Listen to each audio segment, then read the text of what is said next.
नमस्कार and welcome to Bharat FS. आज के टाइम में यूएस डॉलर अपने 4 साल के निचले स्तर तक पहुंच चुका है। आप यहां पर देख पाएंगे यूएस डॉलर इंडेक्स में, जहां पर डॉलर की जो परसेंटेज है ये 100 के आसपास में हमेशा रहती है, लेकिन पिछले कुछ टाइम से ये जो परसेंटेज है ये 96 के आसपास हमें देखने को मिल रहा है। इवन कि कल ही के डेट में मॉर्निंग के टाइम में ये जो परसेंटेज था ये 95 तक पहुंच चुका था। आप यहाँ पर देख पाएंगे 28 जनवरी और जो टाइम है वो 3 बजे के आसपास का है। इवन कि आंकड़े यहाँ पर ये कह रहे हैं कि यूएस डॉलर इंडेक्स एक दिन में 0.84% ये नीचे गिरा है, लास्ट 5 दिन में 2.58%, और अगर एक साल की बात करें तो ये 10% से भी ज्यादा ये नीचे जा चुका है। और इसीलिए आज के टाइम में ऐसे आर्टिकल पब्लिश हो रहे हैं जिसमें क्लियरली ये लिखा जा रहा है कि जो यूएस डॉलर इंडेक्स है सिंस 2022 से ये सबसे निचले स्तर पर है। और इस पर एक दो आर्टिकल्स नहीं, इस पर दुनिया भर के आर्टिकल्स आपको देखने को मिल जाएंगे। इवन के द गार्डियन भी इस पर लिख रहा है कि US dollar sinks to its lowest level in 4 years.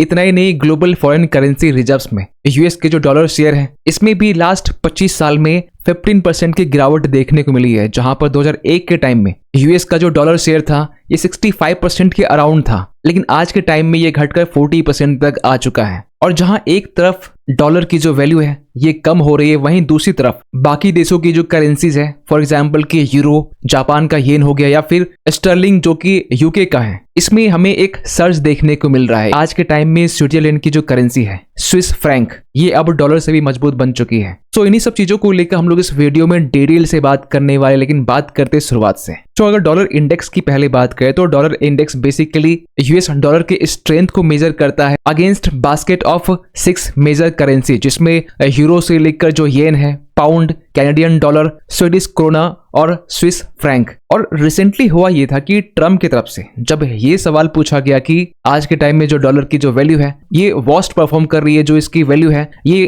काफी नीचे आ चुकी है, तो इसके रिस्पॉन्स में आप क्या कहना चाहेंगे? तो यहाँ पर ट्रम्प ने रिस्पॉन्स करते हुए कहा कि नहीं, ऐसी कोई बात नहीं है, I think it's a great, the dollars doing great. लेकिन आपको पता होना चाहिए कि यूएस की इकोनॉमी हो या फिर किसी भी देश की इकोनॉमी हो, पॉलिटिकल जो स्टेटमेंट होते हैं वो मायने रखते हैं, और ट्रम्प के इस स्टेटमेंट को कहीं न कहीं मार्केट सीरियसली लेता है और इसका एक इम्पैक्ट देखने को मिलता है, जहां पर जो यूएस डॉलर इंडेक्स है ये हमें शार्पली 96 के आसपास हमें गिरता हुआ दिखाई देता है। आप यहाँ पर देख पाएंगे जहां आज से करीब 10 महीने पहले, अप्रैल की बात करें, जब ट्रम्प की तरफ से रेसिप्रोकल टैरिफ की बात की जा रही थी, इस टाइम में यूएस डॉलर इंडेक्स 100 से प्लस था। आप यहाँ पर देख पाएंगे, लेकिन रेसिप्रोकल टैरिफ अनाउंस करने के बाद में ये जो ग्राफ है ये सडनली नीचे आता है और इसके बाद में ये जो परसेंटेज है ये हमें 100 से कम देखने को मिलता। लेकिन पिछले कुछ दिनों से ये जो परसेंटेज है ये 96 से भी नीचे जा चुका है, जहां कल के रेट में ये जो परसेंटेज था ये 95% के आसपास में था। जिसके बाद ये कहा जा रहा है कि यूएस डॉलर में पिछली 4 साल में ये सबसे लोएस्ट लेवल का एक गिरावट देखने को मिल रहा है, जहां लास्ट 5 डेज में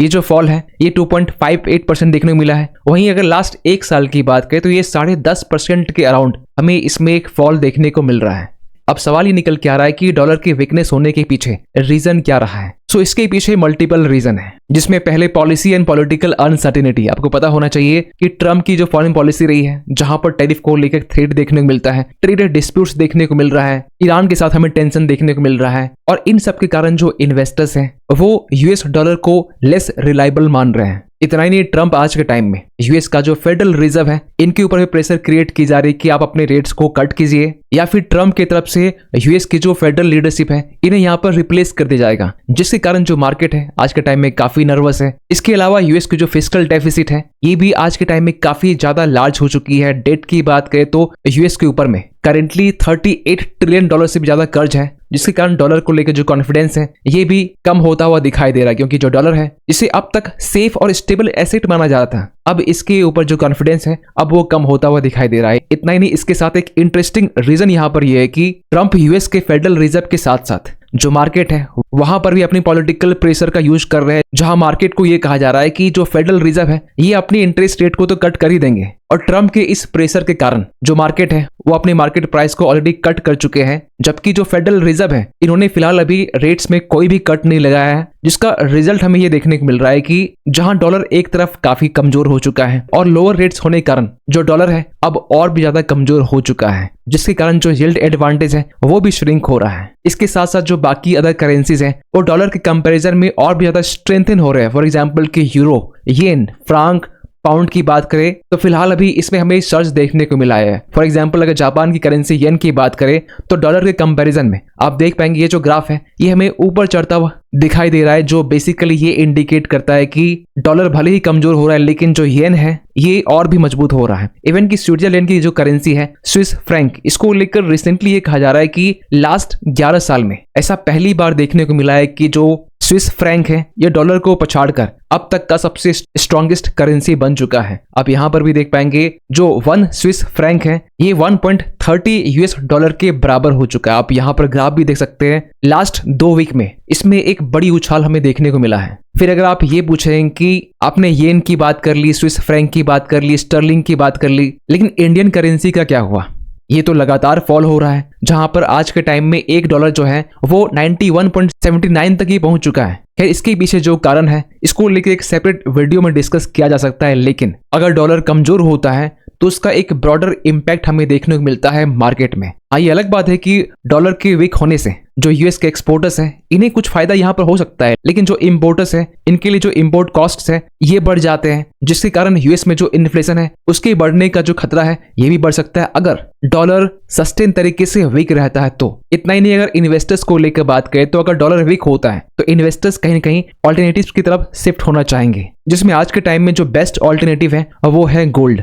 और इसका हमें एक इम्पैक्ट देखने को मिल रहा है, जहां एक तरफ यूएस डॉलर वीक हो रहा है वहीं गोल्ड की जो वैल्यू है ये बढ़ रही है। आप समझ सकते हैं कि जो पर ऑन्स है ये $52,000 तक ही पहुंच चुका है। अगर भारतीय करेंसी में बात करें तो ये 1,69,000 के आसपास में जो सोने की जो कीमत है ये अब टच कर चुका है। यहाँ तक कि एक्सपर्ट्स का ये भी मानना है कि इस साल के एंड तक में गोल्ड को लेकर जो प्राइस है ये और भी ज्यादा बढ़ सकते हैं, जिसमें जो पर ऑन्स है ये $5,700 से लेकर $6,000 जो डॉलर है इसे भी टच कर सकता है। और दुनिया भर के जो सेंट्रल बैंक है, चाहे वो भारत हो, चाइना हो या फिर रसिया हो या फिर बाकी अदर कंट्रीज हो, ये सब भी अपने फॉरेक्स रिजर्व्स में गोल्ड की जो होल्डिंग है ये यहाँ पर इंक्रीज कर रहे हैं और इसके जस्ट ऑपोजिट यूएस ट्रेजरी को यहाँ पर सेल कर रहे हैं, जिसको लेकर आज से कुछ दिन पहले ये अपडेट निकल के आया है कि आरबीआई के फॉरेक्स रिजर्व्स में यूएस ट्रेजरी जो होल्डिंग है ये अपने 5 साल के निचले स्तर पर है, जहां आज से 1 साल पहले $230 बिलियन के आसपास हुआ करता था, वहीं ये घटकर ये $174 बिलियन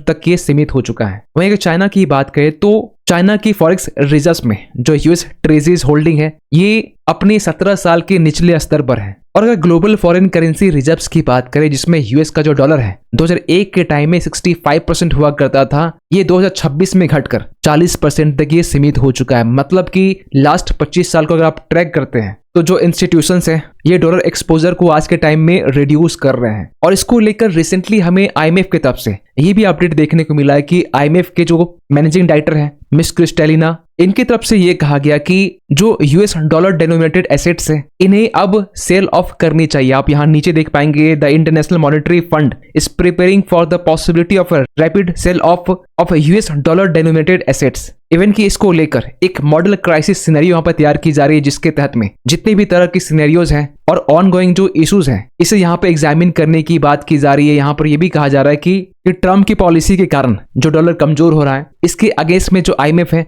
ये एक कंटिजेंसी प्लान्स को प्रिपेयर कर रहा है, जहां पर जो यूएस डॉलर डिनोमिनेटेड एसेट्स हैं इन्हें यहाँ पर रैपिड तरीके से सेल ऑफ किया जाएगा। इतना ही नहीं, यहाँ पर आईएमएफ की तरफ से ईयू को लेकर भी ये कहा गया है कि जो यूरोपियन कंट्रीज हैं ये सभी ऑल्टरनेटिव सेफ एसेट्स की तरफ फोकस करे, जहां पर इन्होंने गोल्ड के अलावा भी यूएस ट्रेजरी के अलावा भी ऑल्टरनेटिव सेफ एसेट्स को एक्सप्लोर करने की बात की जा रही है। खैर, आप क्या सोचते हैं पूरे अपडेट को लेकर कमेंट कीजिएगा। मिलते किसी अगले वीडियो में, तब तक के लिए थैंक यू सो मच।